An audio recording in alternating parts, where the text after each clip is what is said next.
Nada más cotidiano que la corriente eléctrica para iluminarse, tanto que parece que por siempre hemos tenido ese servicio, pero no es así. Después de la fundación del pueblo de Holguín tuvieron que transcurrir 190 años para que la corriente eléctrica llegara a la ciudad.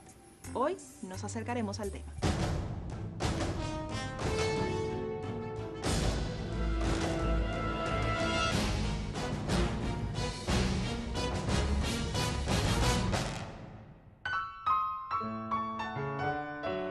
Los primeros pobladores blancos de la comarca holguinera se alumbraban con pedazos de madera resinosa que encendían al estilo de la tea aborigen. Después se dio paso a las velas, que en ese entonces se hacía del sebo de los cerdos o puercos, porque eran más baratas que las de espelma, estearina o cera de abejas.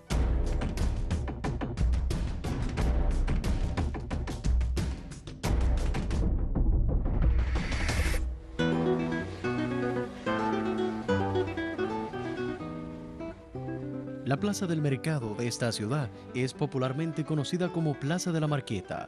Marqueta es como se conoce una horma para hacer velas, por lo que es lógico creer que era en esa parte de la ciudad donde aquellas se fabricaban.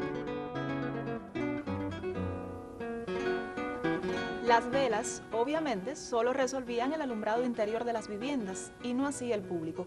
Holguín continuaba en la más absoluta oscuridad, lo que beneficiaba a los ladrones y también a los perros jíbaros o cimarrones que de noche entraban al pueblo.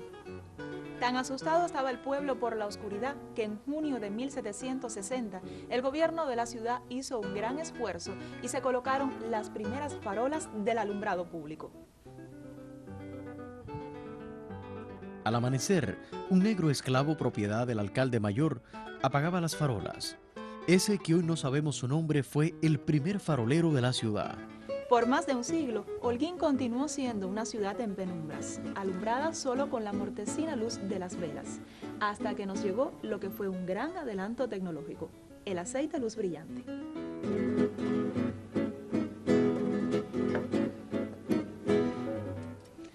El aceite luz brillante fue tan popular que todavía hoy le seguimos llamando luz brillante al que no es aceite, sino uno de los subproductos del petróleo, el doméstico queroseno.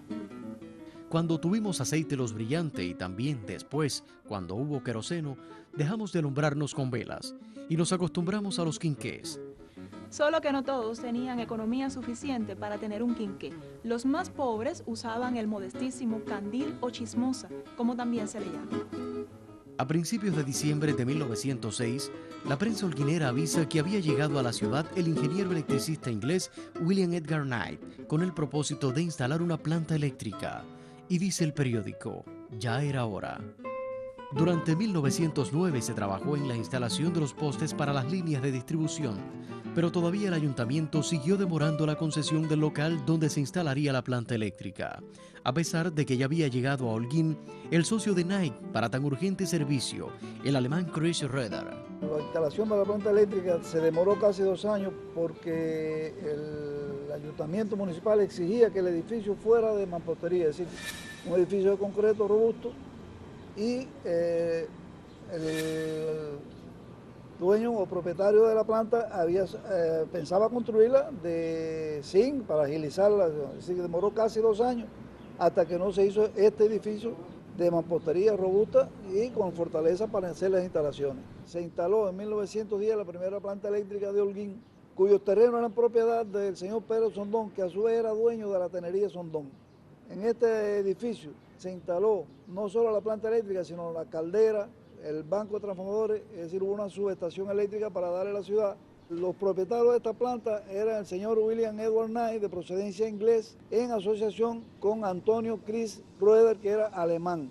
Estos a su vez se unieron a otros empresarios de Camagüey y decidieron nombrarle a esta primera compañía eléctrica Compañía de Electricidad de Fomento de Holguín, funcionando aquí hasta 1917, es decir que ya en 1915 le vende estas acciones a la San Manuel Sugar Company, es decir, la compañía azucarera de Chaparra, y a partir de, por exigencia del gobierno municipal, es que Chaparra comienza a darle servicio a Holguín a partir de 1917, pero desde este mismo lugar, es decir, se amplió la subestación, la planta eléctrica quedó como una reserva pero la energía venía desde Delicias y Chaparra para Holguín.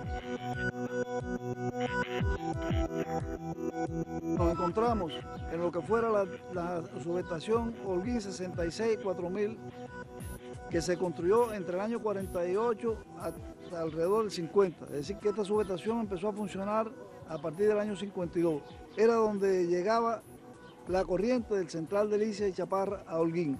Y fue la que realmente sustituyó a la antigua subestación de 22 kV que teníamos en Vidalpite y Morales Lemos, es decir, donde estaba la primera plantica eléctrica que montó la Compañía de Electricidad y Fomento. Es decir, esta subestación al principio de la revolución, en el año 59, tenía unos 4.000 kilos de capacidad y abastecía desde aquí a toda la ciudad de Holguín a través de 4 circuitos de 4.000. Aquí podemos observar las bases de concreto con los rieles incrustados donde se montaban o donde se montaron los equipos. Es decir, por ejemplo, quitaban uno de los interruptores de uno de los circuitos que salía y los reguladores de voltaje que se montaban.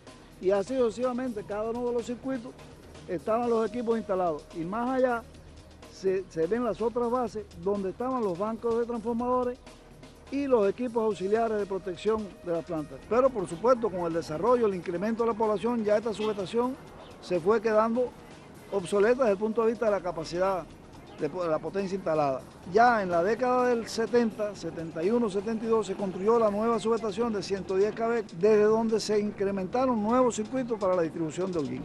Es curioso que ningún periódico de la ciudad, ni tampoco ningún documento del gobierno municipal haya dicho qué día hubo corriente eléctrica en Holguín. Fue a partir del 1 de febrero de 1910 que por primera vez los holguineros vieron la luz eléctrica. Es decir, que con anterioridad a esa fecha no había electricidad en Holguín. Y repito, fue Holguín, a pesar de ser una de las capitales ya de provincia, fue una de las últimas que tuvo electricidad.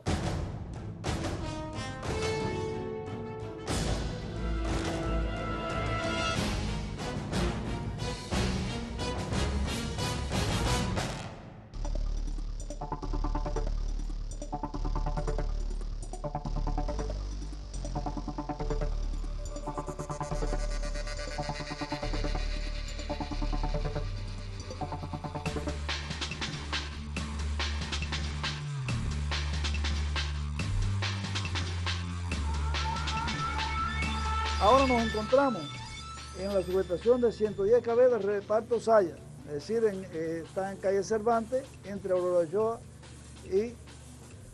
y Ariel Ochoa. Esta subestación es una de las 3 que tiene la ciudad para satisfacer la demanda creciente de la población.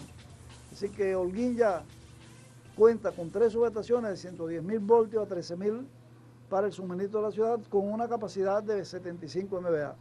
Es decir, que aun cuando la demanda puede crecer con nuevas cargas, se satisface totalmente esa demanda con estas 3 subestaciones. Una de ellas está en la entrada de Guirabo y la otra en la zona de Mayado.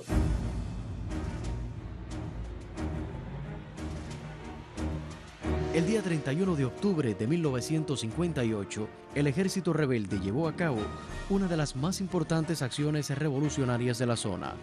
Tropas bajo el mando del entonces capitán Eddie Suñol derribaron 4 de las torres de acero que sostenían los cables de alta tensión que trasladaban la corriente eléctrica desde los centrales Chaparra y Delicias hasta Holguín. Por más de 60 días la ciudad estuvo completamente a oscuras. Cuando se restableció el servicio ya había triunfado la revolución y otra muy diferente sería la historia de la electricidad en Holguín. Nosotros nos vemos la próxima semana, siempre con Holguín en la memoria.